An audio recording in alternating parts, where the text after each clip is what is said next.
Well, you guys, it finally happened. We're finally ranked 400. The grind is over.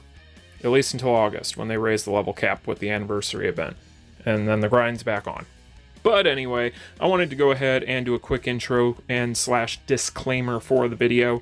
So basically, we were so close to pity on the unified banner, and being that I don't really need anything on the unified banner at this point in the game, I figured I would go ahead and use a couple tokens in order to get to the pity so that I could collect a Kim, so that way I could go ahead and build the best possible gold farm team in the game, which we'll get into the details on how he affects that here momentarily. But I wanted you guys to know how I achieved getting this Kim before we got into the video, because I had not done it in any of the previous videos, obviously, and so I didn't want you guys sitting there wondering, wait, when did the big review get Kim? When did that happen? How did that happen? So this is how it happened. We did it for science, we did it for this guide, and we did it for the gold. But most of all, what do we do it for, guys? Say it with me now. We did it for justice.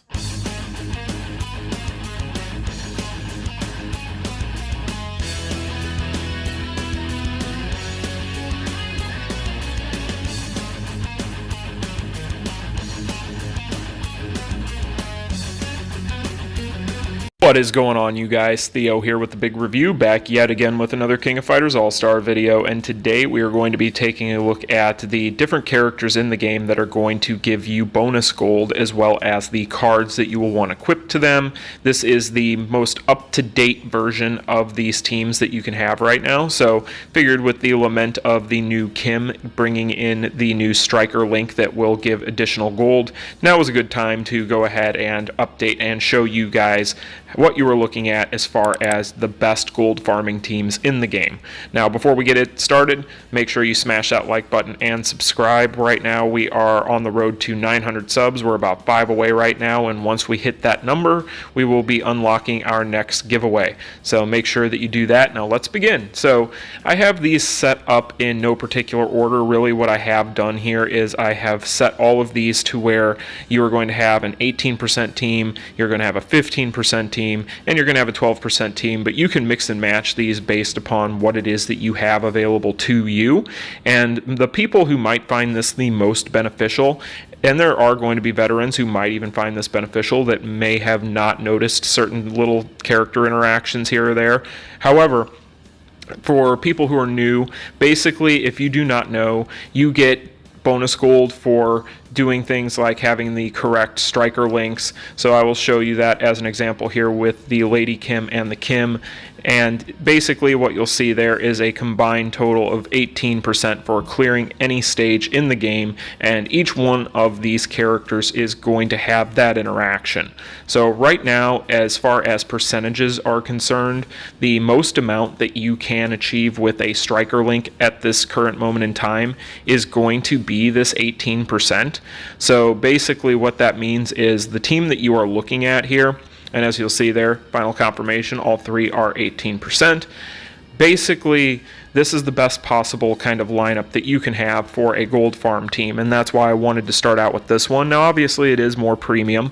It is a very up-to-date version, as you saw in the intro. We do have Kim here for the extra 18% character interaction with Lady Kim, and you can do that vice versa. In fact, you can do this vice versa with any of these characters in this lineup. So if you wanted to go ahead and swap Chris for Alice, or Lady Kim for whatever reason, so on and so forth, you could do that, and they would have the same interactions and the same relations. So again, this is the best possible lineup. We'll talk about the more budget ones here momentarily, but let's talk about the cards that we have equipped, because for those of you who are not aware, cards in this game do also give bonus gold.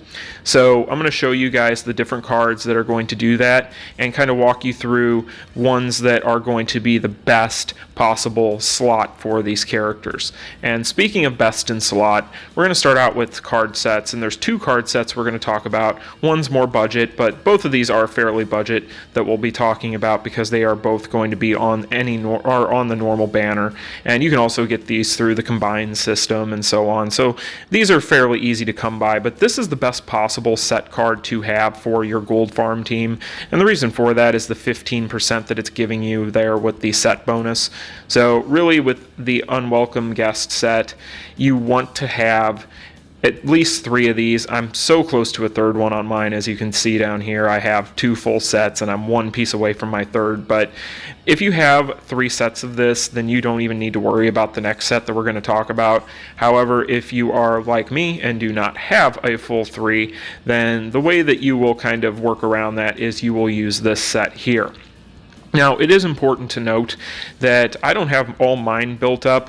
I just have these skills enhanced on all mine, just so that way I can get the full bonus for my set bonuses for my cards. But you guys who are newer may want to go ahead and do that and build those cards up fully, because you can basically have these characters at low level. If they have cards that are fully leveled, then they'll be able to get through the gold dungeon and things like that, even at low level, without much of a problem. So it'll make your farming a lot more easy and efficient until you have enough kind of resources to build all your characters up. I know that a gold farm team probably isn't at the forefront of what your priority list should be, but it should be, I should say. So basically, if you are not prioritizing a gold gain team early on, I would definitely do so. But it may not have occurred to you to do that, so you may want to kind of work with what you got there, but that is a little tip I will give you. So basically with this though, this is the fully budget one. It's a 4-star card at base. So basically, you can just get this for the 12.6 and you will be fine until you can get some of the unwelcome guest cards. So those are the card sets. Now, when it comes to the option cards, right, there are going to be kind of 2 tiers. There's going to be the cards that are currently available, and there's going to be the cards that are no longer available. And I have these 2 option cards set up on my Kim for a reason, because these are the 2 that are still available. However, one of them comes with a bit of an asterisk. So first and foremost here, the best possible card for options that you can have for your gold rate gain team is going to be the Trouble During Vacation. Basically, Trouble During Vacation is going to give you a 10% when clearing a stage to your gold gain. So very, very nice. This one is actually on the unified card banner, so you can easily attain this one and not have much of an issue. It is an exclusive option card, so you only need 3. You can only have 1 per character, but that is going to be that. Now, as far as the next one that's still available, this one is the one that has a bit of an asterisk. Basically, a real winner is not on the unified card banner. You actually have to get this right now through I believe the only way to get it is through card combination right now. We've gotten these through events in the past. That's how I have 2 of them. I think I just have 2.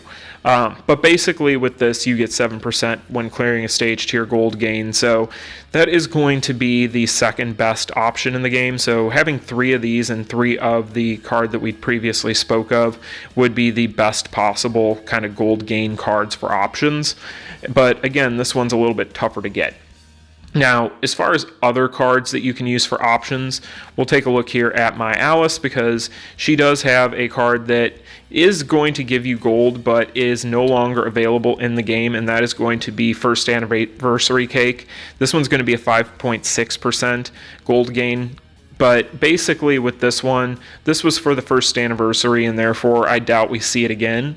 That's why I'm bringing these up last, because these are going to be ones that I am not sure if we are going to be seeing in the near future, if ever. So It's Your Fault is another one.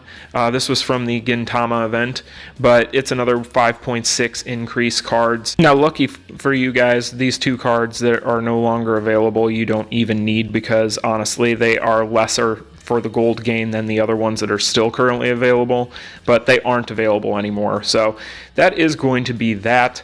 That is going to be the best possible team build. Now, here's where we're going to start getting into more budget options real quick. We're not going to spend a ton of time on these, but we are going to go ahead and point out why you would want these characters. So basically you have kind of separated here the 15% gold gain characters, and then you have the 12% gold gain characters. So that is kind of how I have this broken up. But again, you work with what you have, and if you're a new player, I bet you have at least some of these characters. So definitely take a look in your barracks and figure out what you have to work with, and try to build what you can out of this, because it is going to be very important that you do this starting out.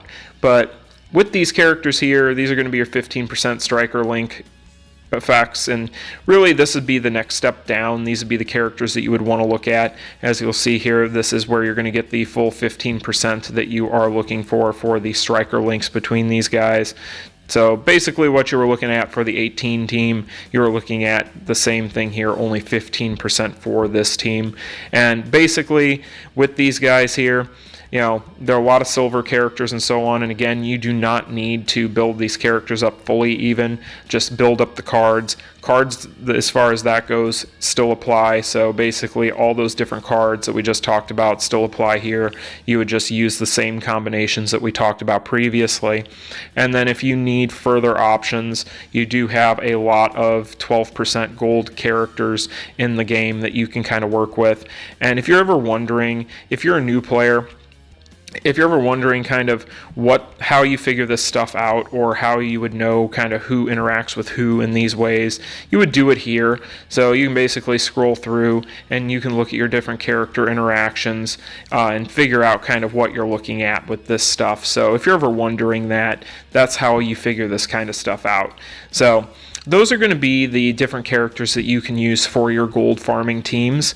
I definitely recommend always have a team built and try to keep it up to date. Try to go in and periodically change things around and make sure that you have everything that you need as you pull kind of more and more characters and cards, so that way you get the most gold possible. And I'll show you guys kind of what you're looking at here.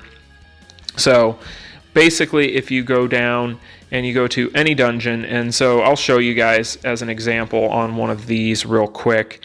If I have something that I can quickly do that on, I will show you kind of what you are looking at with this. But actually, you know what, let's actually do story mode. We'll do that. That'll be a lot easier.